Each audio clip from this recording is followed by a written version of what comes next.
Welcome to Week, the political roundtable from the Commonwealth Club of California from Monday, June 19th, 2017.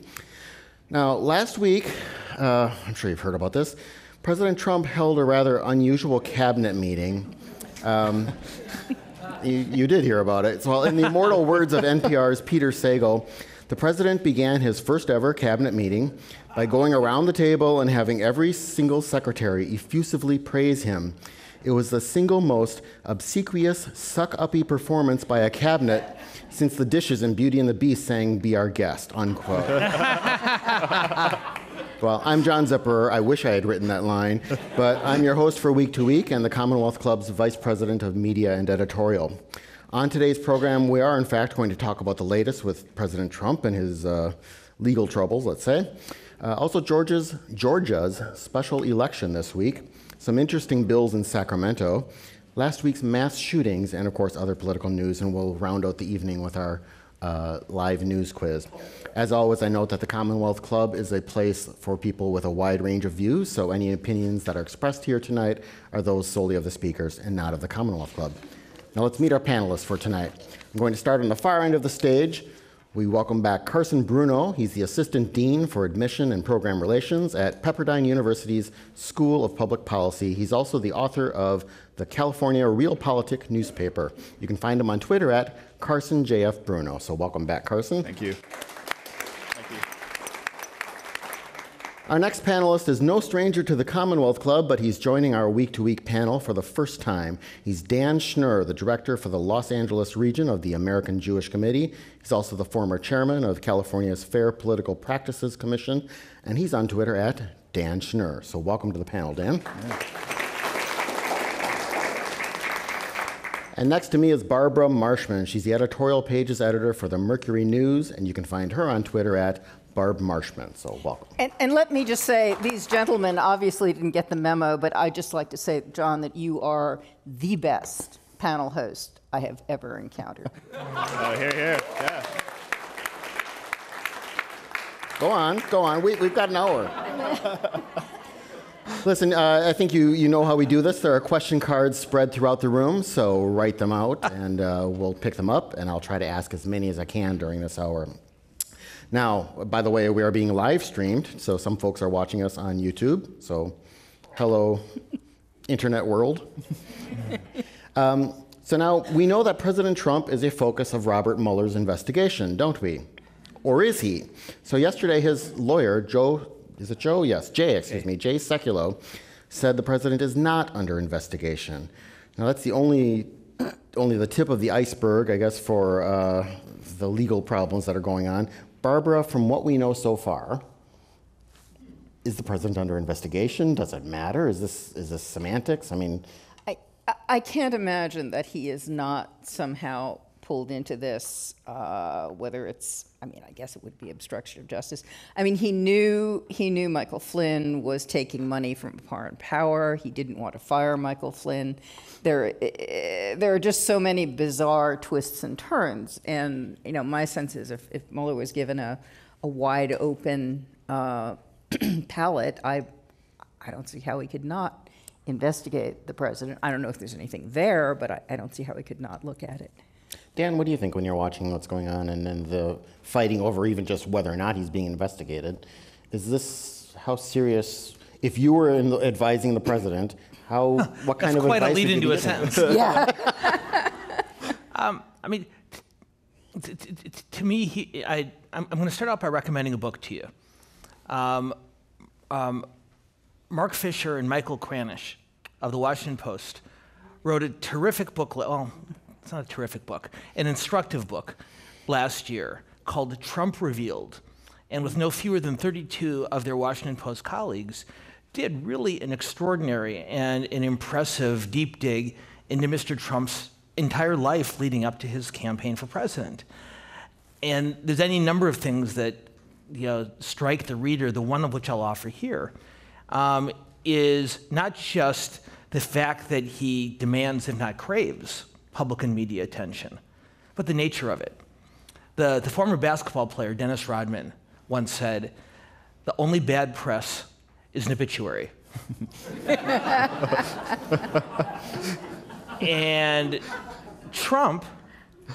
President Trump, if you read Trump Revealed, and if you read Art of the Deal, you will see that, joking aside, he believes that. He believes, and I'm not saying this in a positive or negative way, just observing, he came to believe over his years of experience in the cauldron that is the New York City media market, that it is preferable to receive unfavorable attention than no attention at all. Because at least they're talking about you. Yeah, and if you look, and it's because it's easier once they're paying attention to you to change the nature of the conversation to something that might work to your benefit than to try to get noticed if they're ignoring you.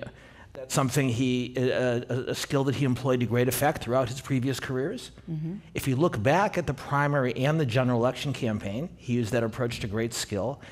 And now for the first time, he's running up against not political, not media obstacles, but legal obstacles. And you can tell that that is a new experience for him, and he's still struggling to figure out how to deal with it. Yeah. Carson, your thoughts? Yeah, for someone who has built his entire career, his entire adulthood, over a consistent message that is building the Trump image, which is, he's a fantastic marketer, a fantastic public relations person. Businessman you can quibble about, but he is a fantastic at marketing. And he's built this Trump image throughout his entire career, and it's been consistent. You know exactly what you're getting when you see a Trump stamp on any of the products. Gaudy, over the top, ostentatious, but you know what you're gonna get. With the marketing, the public affairs, the public relations coming out of the White House, you have no clue what you're going to get. Sean Spicer says one thing, and then Huckabee says something completely different, not only a few minutes later, and then Trump that evening tweets something out completely different.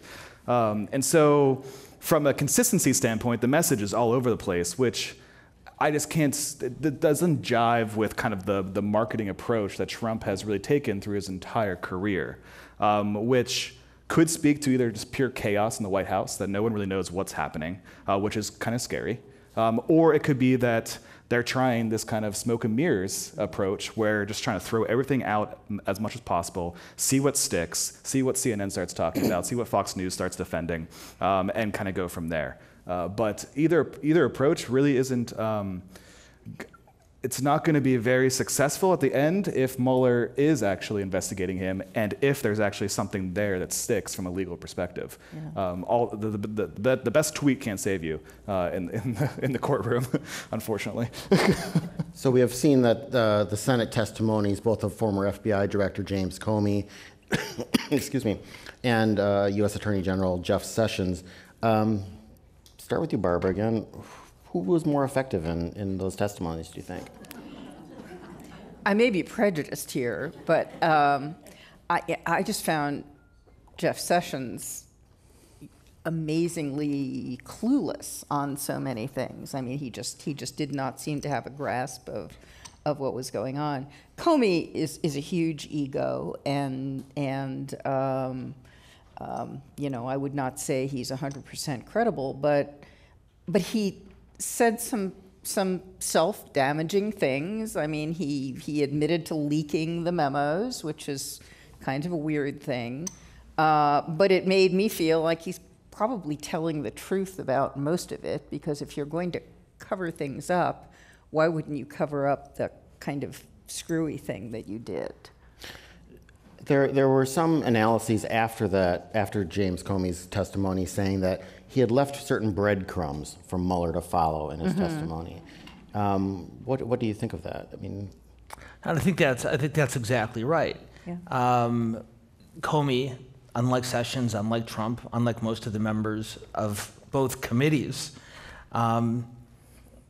is a law enforcement official.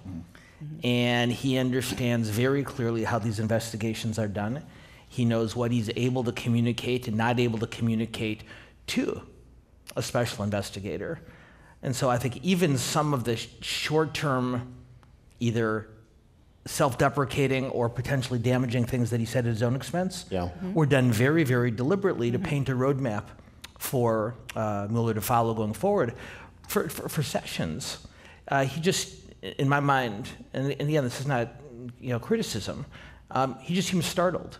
After 20 years in the United States Senate, Yeah. he had come, as most senators do, to expect a certain level of collegiality and mutual respect from other senators. They always say, "My dear friend from the state of Massachusetts, so-and-so." That's the way they talk to each other. And you could tell that he hadn't prepared Yeah. for a more confrontational, more direct type of questioning. Now, it does not fill me, and I suspect many of you responded the same way. It does not fill me with confidence when the nation's top law enforcement admits that he is frightened by difficult questions. but I think he came across poorly, not because of the substance of his answers, but because of his lack of preparation. And I think by comparison, suffered greatly as opposed to Comey. Sure. Do you agree, or do you think maybe Jeff Sessions was handicapped a bit by that dynamic you were talking about earlier of, I can come out here and say something, and 2 hours later, my boss might tweet that, I explained this all to Jeff Sessions over dinner. Yeah. I mean, there definitely is that element to it, which I think working for Trump has to be the hardest job, no matter what role you're in. Cabinet. I mean, Sean Spicer, we've seen, obviously, he's struggling a little bit at it. But I think that element kind of plays into kind of the nature of kind of, I don't know what I can say because I don't know what my boss is going to turn around and say 20 minutes later.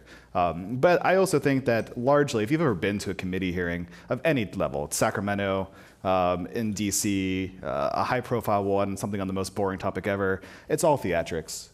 It's all about theatrics. And so, yeah, these public hearings are important and they're necessary, but the real substance isn't going to happen in those meetings. Everything is, if it's done right, all the questions have been pre-prepared and thoroughly vetted. All the statements have been pre-prepared and thoroughly vetted.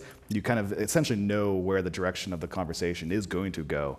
And so it's going to be really kind of behind the scenes and kind of seeing kind of what unfolds between leaks and between then kind of what Mueller and his staff attorneys will actually end up publishing and putting out at the end of the day. And what happens in those Private meetings. Private meetings Closed session. that Comey Yes. kept talking about. Yeah. Right. I can explain the good stuff for you in that. It's like a pay-per-view meeting you have to hold later. Right.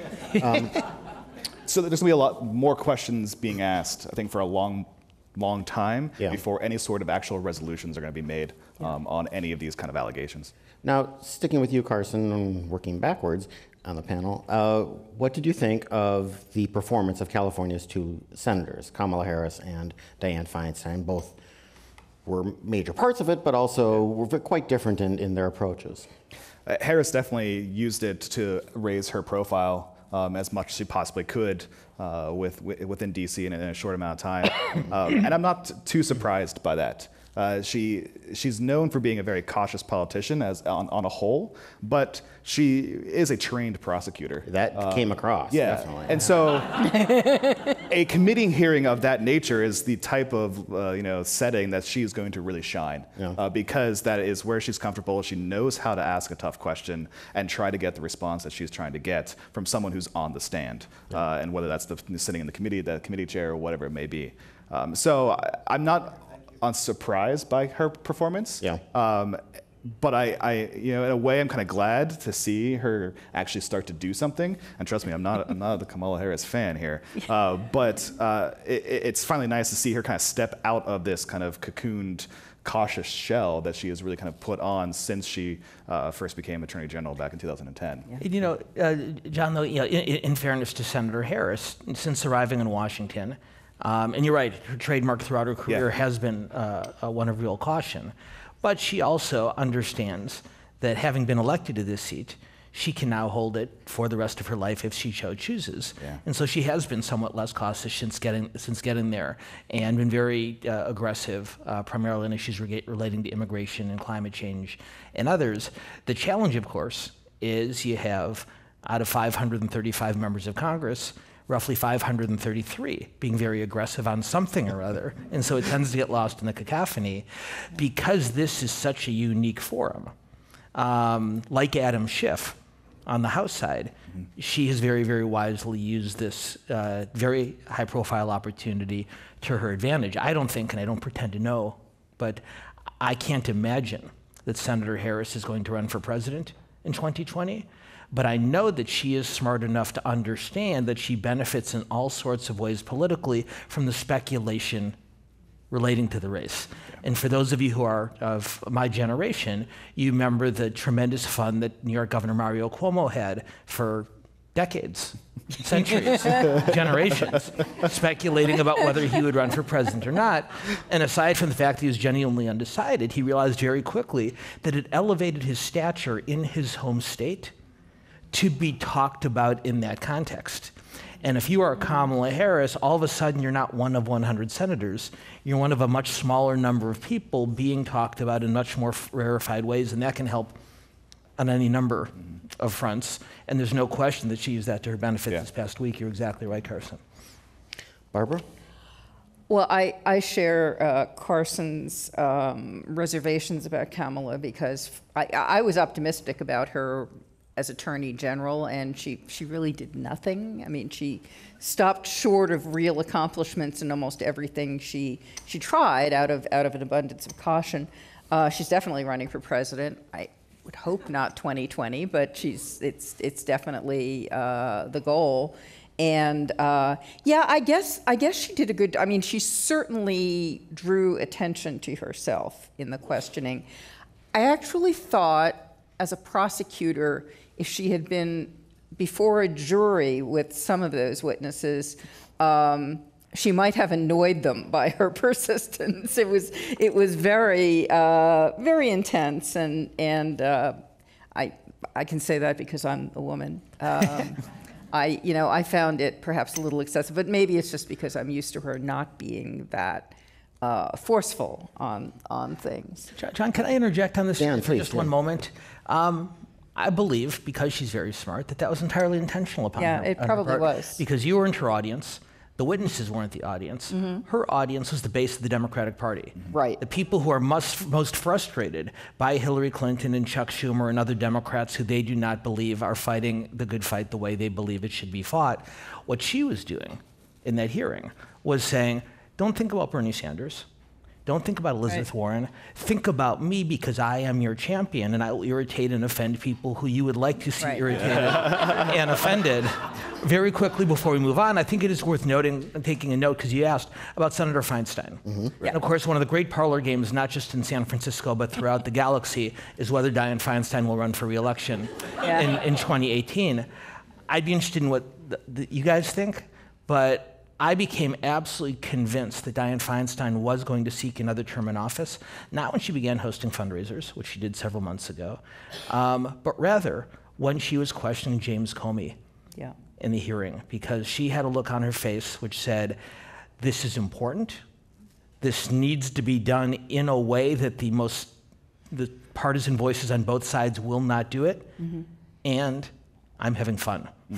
Yeah, I absolutely agree. But here's a question on Kamala's approach, and Adam Schiff, who is also a prosecutor and has a very different method of coming at things. He's very careful and kind of works people into that corner where he wants them in a much more studied way. People tell me he has no charisma and he has no political future. I'm curious what you all think. Well, I think he's blessed in a way. I guess blessed might not be the right word, but he's blessed that he has a chairmanship to basically use as his platform. So he can be a lot more deliberate in kind of how he approaches these things, because he knows that he can always get onto any television show he wants, being the chairman of the committee that he's the chairman of, which Harris doesn't have that luxury really at this point in her career in DC.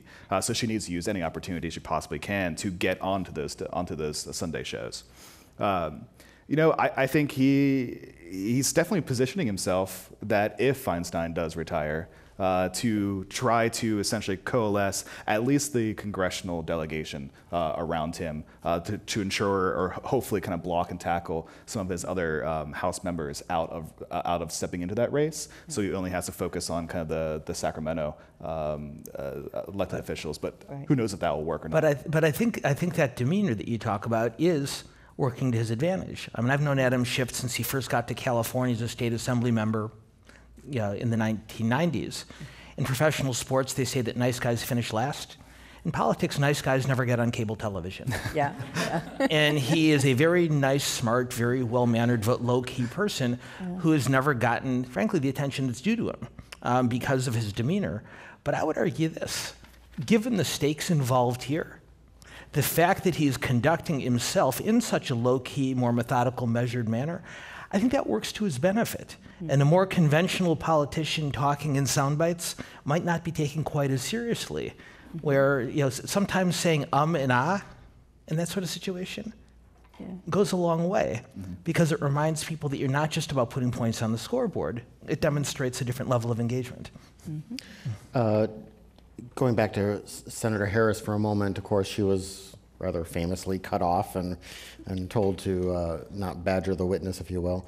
Someone in the audience asked, ought not the word misogyny be included in the discussion?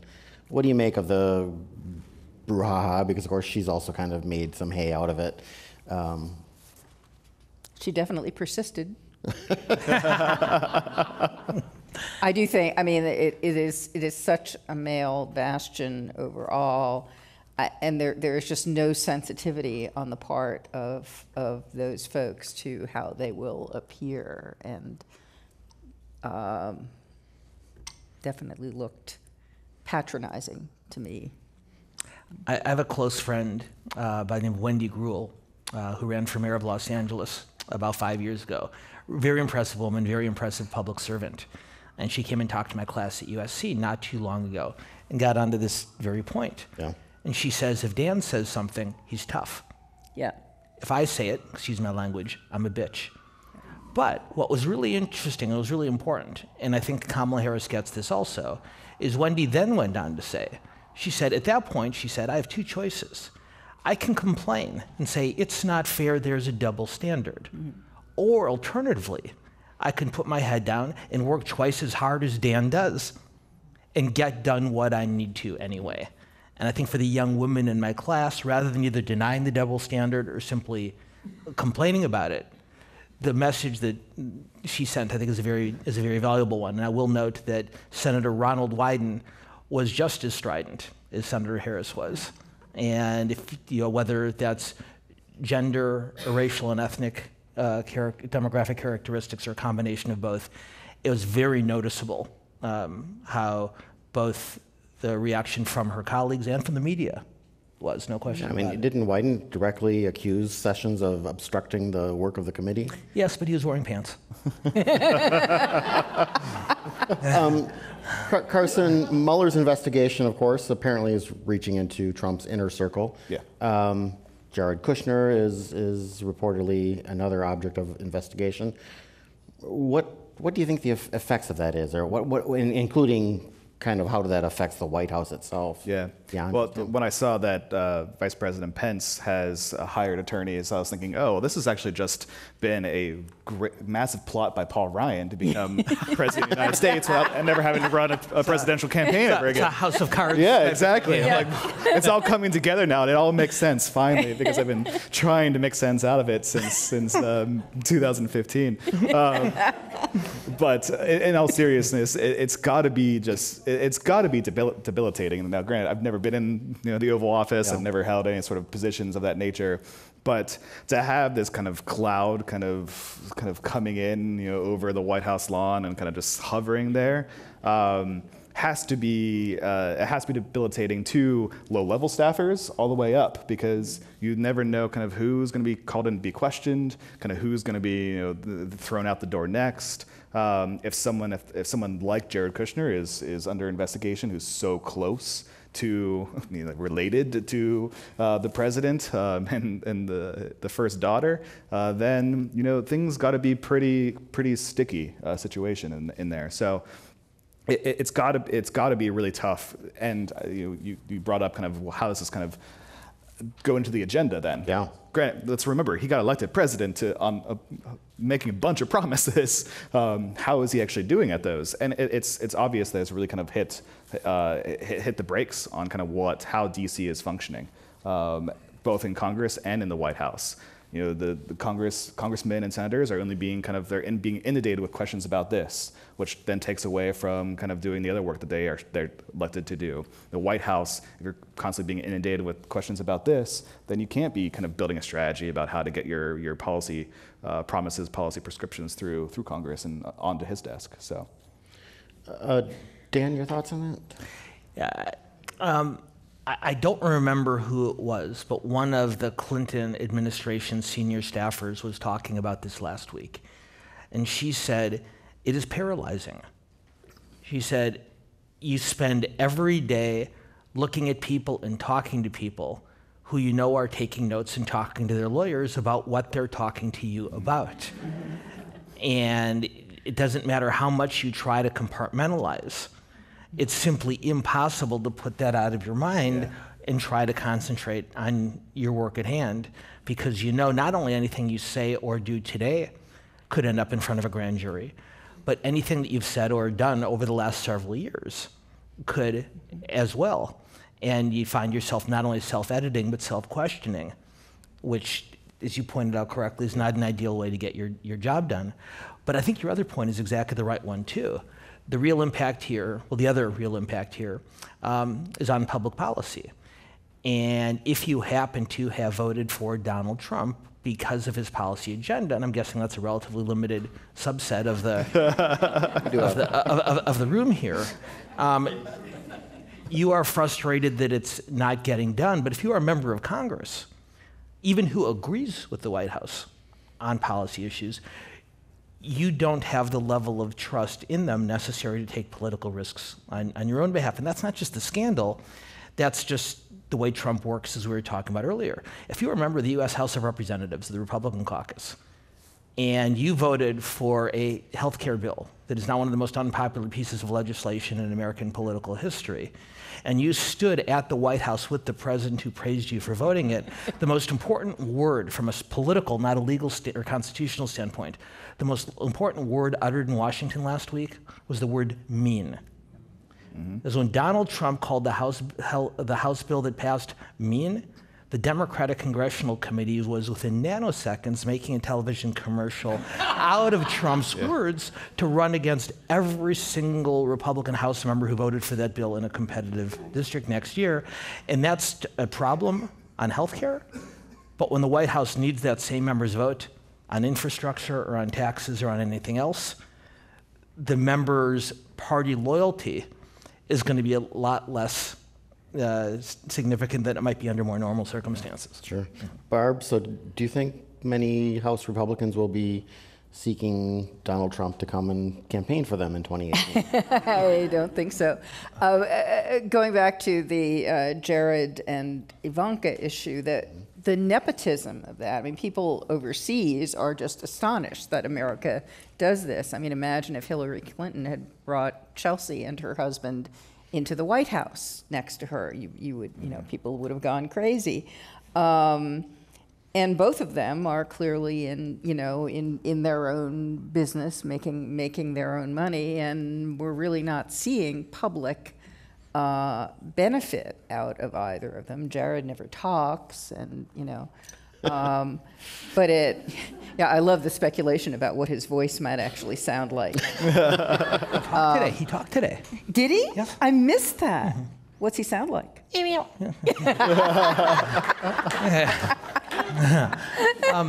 John, just real quick, on the question of congressional candidates asking for support, though, Barbara and I might disagree a little bit on this. For those of you who are watching, there was a primary for governor of Virginia in that state last week.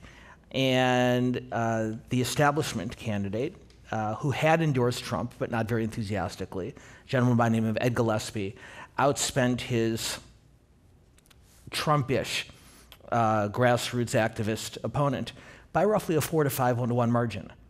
And Gillespie won that primary by barely 1 percentage point, which means that there is still a very sizable cohort of Trump supporters out there, particularly in Republican Party primaries. He may have a more limited travel schedule in terms of geographic spread, but I think in the midterm elections, he'll be very much in demand. Probably in primaries, I think that's true. Okay.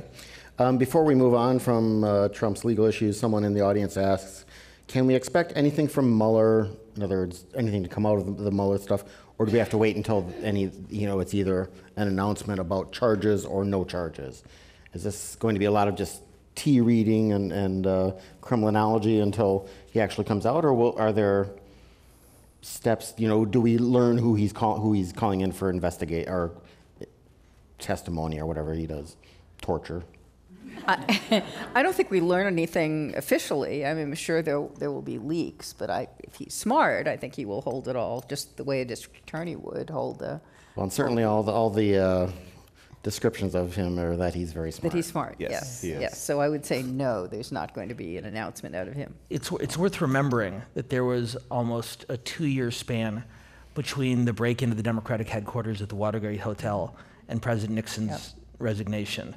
I saw a pundit on the morning of the Comey testimony saying this is the Super Bowl of something. And I'd say it's not the Super Bowl. It wasn't the first round of a 15-round prize fight. It might have been the first 100 yards of a 26-mile marathon, but I suspect this is going to be going on for quite some time. It's going to go on for a long time. Also because so much of what kind of needs to be investigated has transpired for quite some time already. I mean, you're talking about going back to mid-2015, if not earlier, and there's a lot of kind of digging that needs to happen just before even he became the nominee, let alone then kind of the entire then presidential campaign itself, and then obviously his time in office. So it's going to take some time, and Mueller is he's tough. I mean, if something were going down, I would be really concerned about what my future holds for me if I was, potentially even on the periphery of kind of what the investigation could be. So, unfortunately, it's going to be a lot of speculation. The CNN's going to be, having a payday out of this. But from when it comes to real facts and hard, cold, kind of what is actually happening, unfortunately, we probably won't know 100% for quite some time. Okay. And remember that the precipitating factor really with Nixon was the tapes. Yeah.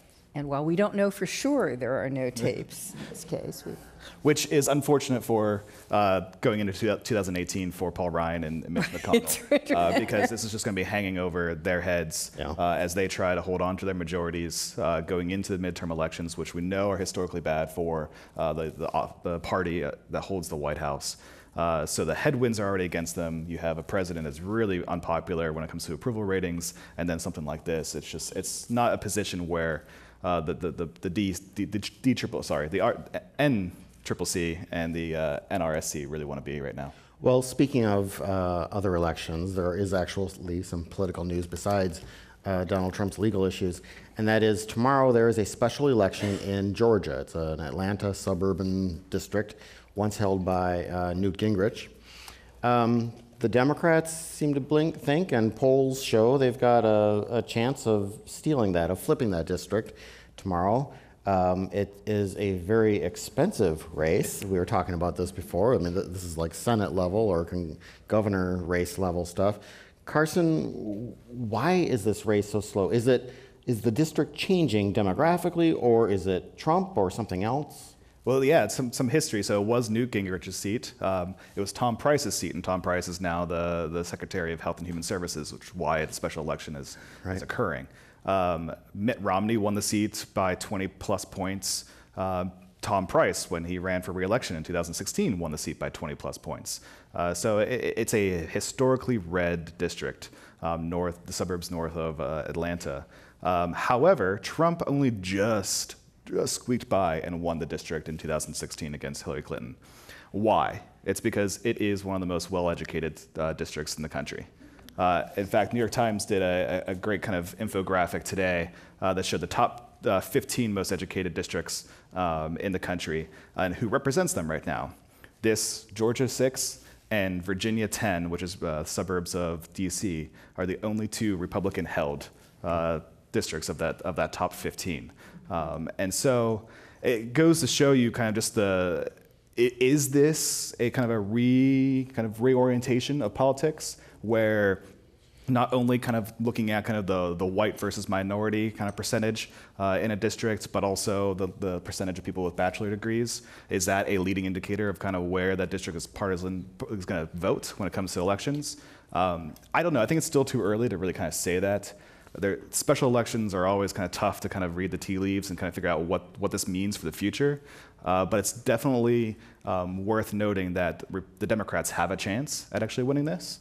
And the Republicans are having to spend so much money in order to hold a district where Mitt Romney and Tom Price just a few years ago would have never blinked an eye to be worried about losing this seat. Dan, what would it mean for the Democrats if they don't win this? I mean, they didn't win they couldn't flip that seat in Kansas, which they weren't expected to. Yeah. But when your energy is really going up and you've got millions of people marching, you kind of think you can do things. If they don't win tomorrow, do you think this could take the wind out of their sails, or that they'll say, okay, hey, look, we got close in a place that we have lost by 20 points or more? At a certain point, you have to win. Yeah. And if the Republican candidate, Ms. Handel, is elected tomorrow, that's a significant psychological blow for the Democrats because expectations have been so high. Most Democrats really didn't get that upset when the Kansas and the Montana races went the other way because those districts were never expected to be seriously contested. This one is. That said, it would be a psychological blow, but probably not much else. Mm-hmm. Because by the time districts like this vote around the country, economically upscale communities that have historically voted Republican, by the time they vote next November, so much new history will have happened. Yeah. It's hard to see this having a great impact. Just to back up for 1 second on this, John, I think it's worth noting why a district like this changes. A well-educated, a well-off, an economically comfortable suburban community. Mm-hmm. These are classic old-style Republicans.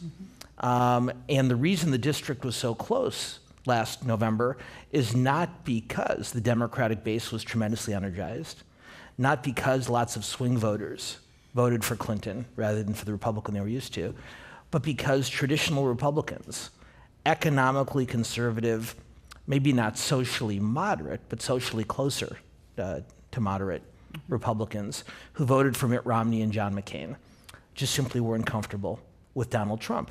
For decades, for most of modern American history, the single most reliable indicator on whether someone will vote for a Republican or a Democrat was their income level. The more money you made, the more likely you were to vote Republican. The less money you made, the more likely you were to vote Democrat. In the early stages of the previous decade, the first decade of the 21st century, that changed. The single most reliable demographic indicator in America today on whether you'll vote Republican or Democrat is no longer income. It is the frequency with which you attend religious services. And so economically successful, socially moderate voters who voted Republican for many, many years, you may remember the term soccer mom from the 1990s, began shifting in one direction. And economically populist, socially conservative voters, you may remember the term NASCAR dad from the following decade, began shifting in the other. In a district like this one, which has been a suburban, traditionally upscale Republican district, is still Republican, but it's Mitt Romney, George Bush Republican. Yeah. Not Donald Trump Republican. Right. What are you expecting tomorrow out of Georgia? I would like to see the Democrat win. He's an interesting young man, but he looks like he's like 14. He does, yes, very young. And thank you. I never know, and I can't tell ages anymore.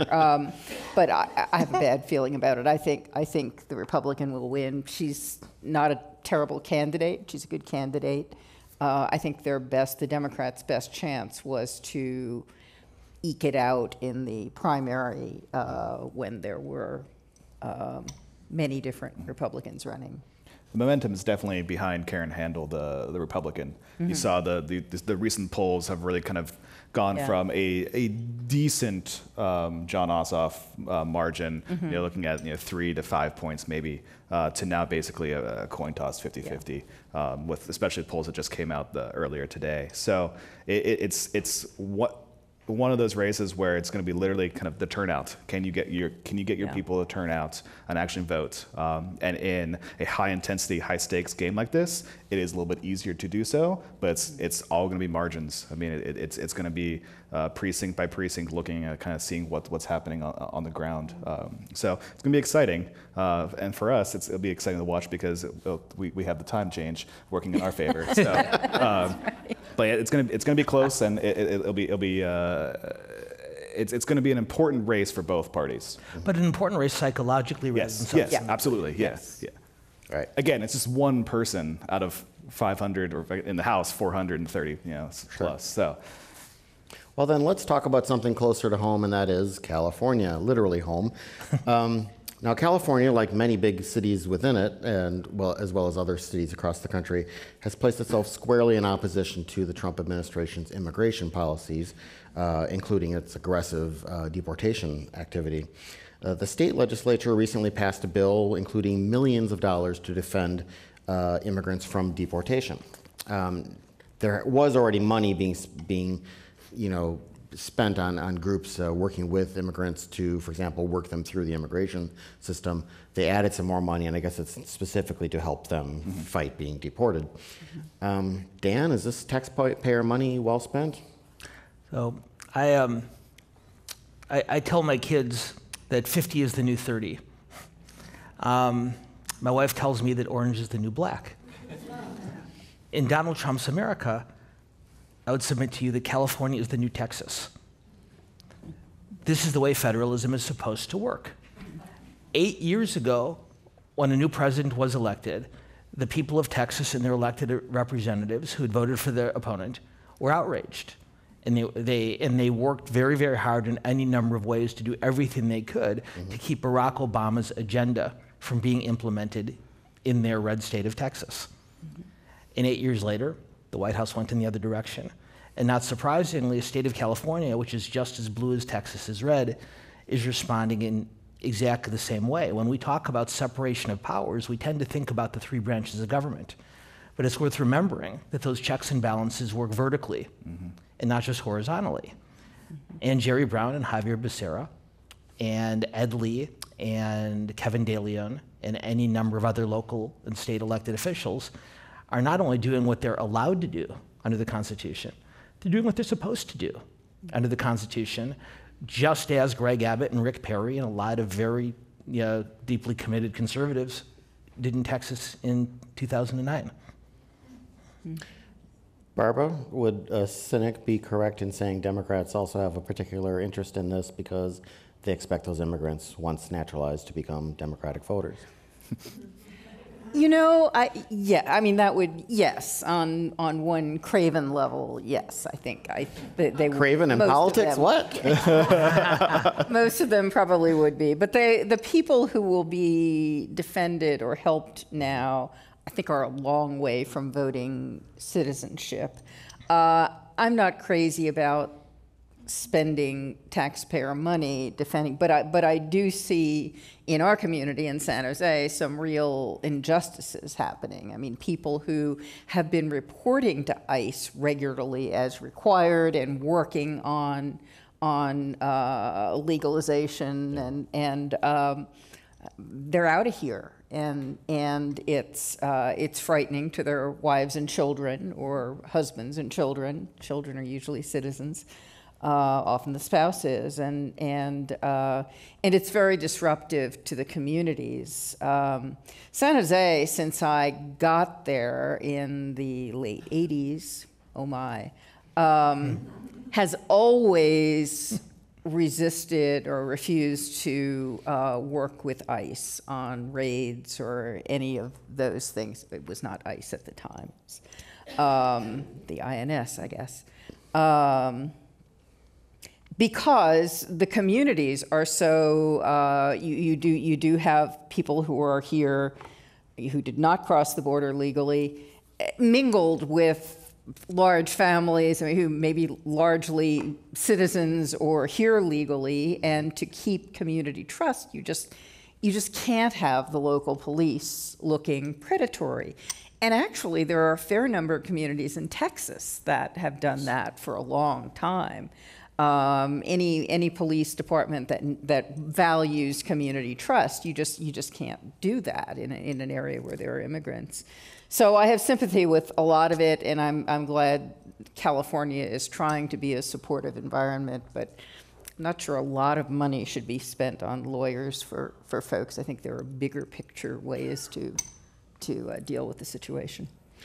I would agree both with what Barbara and Dan just said, and add this. I mean, when you look at kind of what every state has a certain, constricted, restricted resources. We can't spend everything we want to spend everything on because we just don't have the money to do so.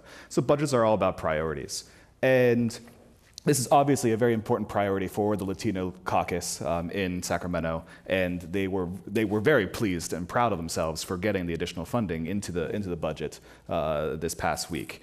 But is it the most effective way to help these people who are seriously struggling in their communities? Yes, there is this constant fear of ICE now, particularly with kind of the rhetoric that's coming out of Washington, D.C., but there's also the fear of, do I have enough money for food? Do I have enough money for gas? Do I have enough money for pay my bills? Can I actually live within a 2-hour commute radius of where I work? And so there are many, many, many ways that Sacramento can be really trying to tackle many of these fundamental challenges that not just illegal and legal immigrants are facing in California, but many other low-income to middle-class individuals throughout the state. And that's the important thing. And on that, real quick, going back to the point that Barbara was making a moment ago, if you are a Democratic politician in California, beating up on Donald Trump is very cathartic. There's no political consequence. In fact, just the opposite. The more strident and the more combative you are, the more political reward there is. The danger, and both Carson and Barbara touched on this briefly, is the state of California has very pressing public policy needs. And while I would take a backseat to no one in standing up for the otherwise law-abiding, undocumented residents of California among us, I also wouldn't mind if they devoted a little bit of time and attention to addressing the affordable housing issue in between anti-Trump news conferences. Yeah. The UCLA economist came out today or yesterday, relatively recently, with a great quote. He said, President Trump is trying to build a wall, along our southern border. California politicians are building a wall along the border of California, and it's because of the housing affordability issue. If people can't afford to live here, then you're not going to have anyone living here. So we're essentially, through our policies, already forcing people out or preventing people from coming in. And that's a real scary situation for our economy, for our budget, and then for all of these other policy issues that we do care deeply about.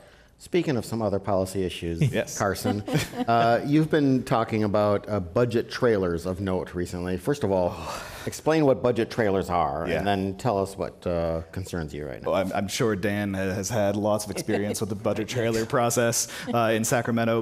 But budget trailer bills are the bills that are, in a sense, meant to implement the pieces that are passed in the budget. So it's the actions necessary to implement the spending that the budget is authorizing. A very important situation, as long as they are used to actually implement pieces that are associated with the budget. What has really become a nifty little trick that used in Sacramento, and I would probably gather that if Republicans ruled Sacramento, they would do the exact same thing, unfortunately. But right now, Jerry Brown and the legislative leaders, Kevin De Leon and Anthony Rendon, will amongst themselves kind of get together, figure out what policy issues that they want to get implemented immediately, because the budget trailer bill goes into effect on July 1st. You don't have to wait typically to January 1st of the next year for this to go into effect. They will insert these policy items that are parts of their legislative agenda into the budget. In a sense, kind of create poison pills to make sure that no one votes against them. They become immediately, all you need is a simple majority to pass them, and then they become immediately passed and immediately implemented only a few weeks later. And this year, they've done some major things. One of which was a complete rehaul of how we do recall elections in the state of California, which conveniently there is a Democratic state senator in Southern California who's trying to be recalled right now by some conservative activists over his vote for the gas tax increase, which will now essentially delay the process until November 2018, so this recall election will be held on the same day as the regularly scheduled midterm elections. A blatant effort to basically save one of their own by Kevin De Leon. Every newspaper has called them out on it, and it's really kind of, in a way, bastardized the recall process. Yeah. The second one is a major rehaul of the Board of Equalization, which, how many people have actually heard of the Board of Equalization? This is the Commonwealth Club. I need to stop asking those sort of questions because you guys are some of the most educated people out there. Yeah. So you're so smart, you could live in Atlanta's. That's right. Exactly. Well, So Carson, I lived in San Francisco for 7 years. What I learned is you never ask a rhetorical question at the Commonwealth Club. I fell into that trap. So now, this is they not only want to make changes to the Board of Equalization, they've got a very short time limit. What's this about? So this is essentially gutting the Board of Equalization. The Board of Equalization has become a massive tax collection and tax judiciary in a way, handling basically all sales taxes, all property taxes, essentially everything that's not connected to the income tax, which is handled by the Franchise Tax Board. Their 4 members are elected, but 4 districts throughout the entire state. The state controller is the 5th voting member and typically the chair. Although sometimes I guess that does rotate. And they've had some struggles recently with borderline public corruption, misuse of spending, buying lavish furniture for their office, mistreating employees, using public employees for political purposes. The list goes on. The state auditor had issued a pretty scathing report by what's happening in the Board of Equalization. So what this trailer essentially did was gutted all their responsibilities down to the core. It is a constitutional office, so they couldn't completely eliminate it without going to the voters to amend the Constitution. But they gutted it down to its most basics and divvied out the responsibilities to 2 new organizations, 2 new bureaucracies in Sacramento. John, 2 new substantial bureaucracies. Yeah, so now we will have 4 tax-related agencies in Sacramento handling all of our taxes, which is, California was one of very few states that had 2 major organizations managing taxes within the state, and now we have doubled that, and we're at 4 now. Dan? if you think it's helpful, John, and if the answer is no, I promise my feelings won't be hurt. It's worth a minute to pick up where Carson left off and explain what a trailer bill is and why it is such an absurd undermining of the legislative process as it's supposed to work. Please. So back in days of yore, a budget was passed as a piece of legislation. And then smart legislators of both parties, decided, wait a minute, because we have to pass a budget, we can put all sorts of other things in the budget that don't have anything to do with the budget that wouldn't be able to pass otherwise. Now, the problem with that is there's a single subject rule for legislation. I can't introduce a bill to increase the number of charter schools and ban fracking. I need to do that in 2 separate pieces of legislation. So they said, what we're going to do now when we pass the budget is the budget package will be a number of pieces of legislation on which the members will vote individually, so as not to violate the single subject rule, but to make it tougher for either a governor to veto because it's part of the budget, or for a legislator to oppose. So let me give you an example. Let's say that I decide I want to introduce a bill to proclaim Golden State Warriors Day in California. Okay, now how's that as a good use of taxpayer money? Okay, I'm all for. But all over California, there are Lakers and Clippers and Kings fans who are outraged at the thought that we would have Golden State Warriors Day in Sacramento. And so I know I can't get the bill passed because there's way too many Southern California and Central Valley legislators who vote against it. So I make it a trailer bill to the budget. And I also introduce a provision that says, And unless there is a Golden State Warriors Day in California, we will no longer give ice cream and puppies to orphans in California. And so therefore, if you vote against the bill for Golden State Warriors Day, I will run campaign commercials against you next year saying that you are against giving puppies and ice cream to orphans in California. Shame. And as a result, and by the way, in order to include it as part of the budget, there has to be a budgetary impact. So I will print up enough flyers proclaiming Golden State Warriors Day that it will cost $1. And now there's an impact on the California state budget of $1, and therefore it needs to be included in the overall budget package. That's what a trailer bill is. And they usually skirt the legislative process. Yeah. It goes before the budget committee, but no other committees get to review this before it lands on the floor to be voted on by the entire chamber of the legislature. So there's really, it's a really easy way for you to slip in major policy topics with really no oversight, no kind of back and forth, no debate, and then it becomes effective immediately as a result.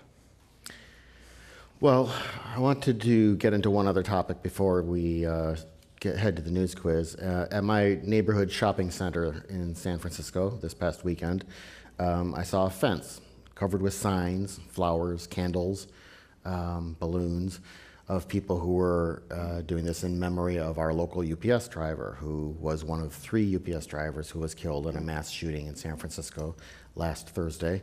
This was the same day, of course, that the shooting it was at Alexandria, outside Washington, where 5 people were wounded, and the gunman was shot and killed as well.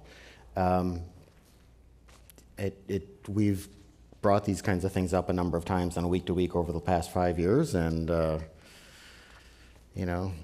shooting up a bunch of grade school kids or a nightclub in Miami hasn't changed policy at all, but I'll just put it out there. Do you think anything might change now that Congress people are on the receiving end? Didn't change with Gabby Gifford. That's true. That's true. And there's something in common there. The man who shot her and killed her aide was political, and he was angry at her for some bizarre thing. It was not a party thing, but the man was deranged. He's mentally ill, and that's the case with the shooter in at the softball practice. People had tried to get him treatment, to deal with him, and had failed to do that. And it's a very hard thing. I mean, for about 5 minutes, Congress was all kumbaya, and Trump was very nice, and then it's quickly deteriorated again. I don't think it changes anything. Yeah. It's difficult to fathom in a community, in a political environment like the one in which we reside. But the country is very deeply and bitterly divided on this issue. And what's going to change, John? It appears most appalling. The most likely legislative change will be to enhance security for members of Congress. Yeah. Yep. And it is fair to point out that if Mr. Scalise had not been there, there would have been no police presence at all. And that is because the scope of the tragedy would have become just unfathomable. But it is notable that unlike when these tragedies have happened all too frequently in the past, there was virtually no outcry from the other side of the aisle. And that's not because Democratic members of Congress are not principled people with very strong feelings on these issues, not all of them, but the large majority of them, but because they understand the political realities on this landscape. Is that a loud public demonstration on behalf of gun control would not only fail to result in gun control legislation, but could put many of them who don't reside in safe districts at some political risk. Yeah. Carson, any thoughts? Yeah, I have to agree with kind of what both Barbara and Dan have said about this issue. I will reiterate kind of what Barbara was bringing up with the gun control topic is always the one that's kind of brought up, discussed, whether it's by the members of Congress themselves or their supporters or other people. That's immediately what's talked about.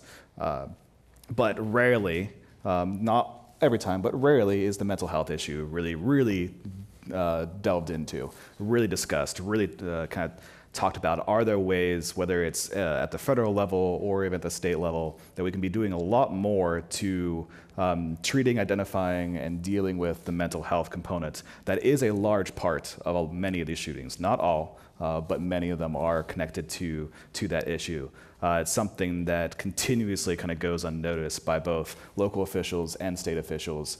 They'll pay kind of the proverbial 2 cents to it, but then kind of move on to other issues that may be a little bit more topic worthy for their own districts, for their own purposes.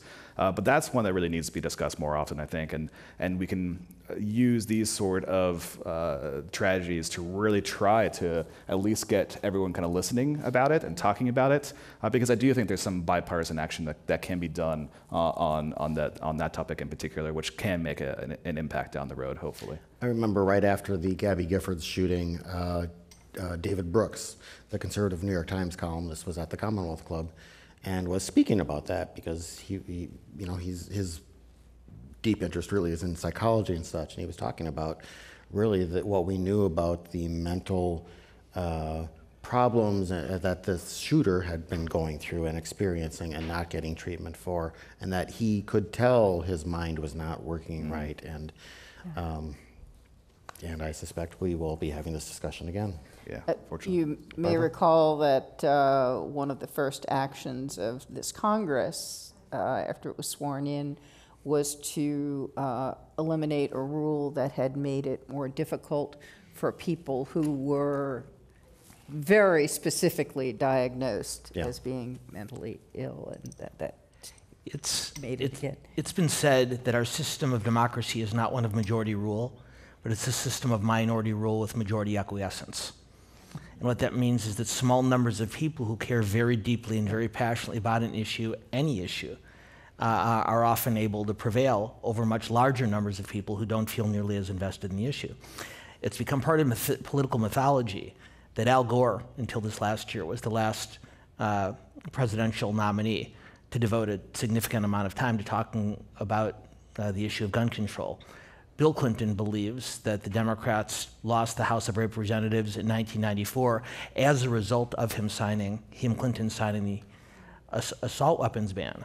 So when Hillary Clinton began talking about the issue much more forcefully now than it had been in many years, there was a thought that the politics of this country had changed. And maybe not individually, but the cumulative impact of all these tragedies had made gun control the same type of motivating issue as gun ownership on the other side of the aisle. Mm-hmm. And if you look at the voter turnout figures in last November's election, particularly in upper Midwestern states, that's clearly not the case. Mm-hmm. Listen, we'll have more News Quiz questions and, of course, a lot more to talk about next time when we're here on Monday, July 10th, right here in San Francisco. It'll also be a lot cooler, I promise. Thank you to our panel, Dan Schnur, Carson Bruno, and Barbara Marshman. Thanks to all of you for coming out tonight, and thanks to everyone watching online, listening online. Have a great week, everybody. Thanks for coming.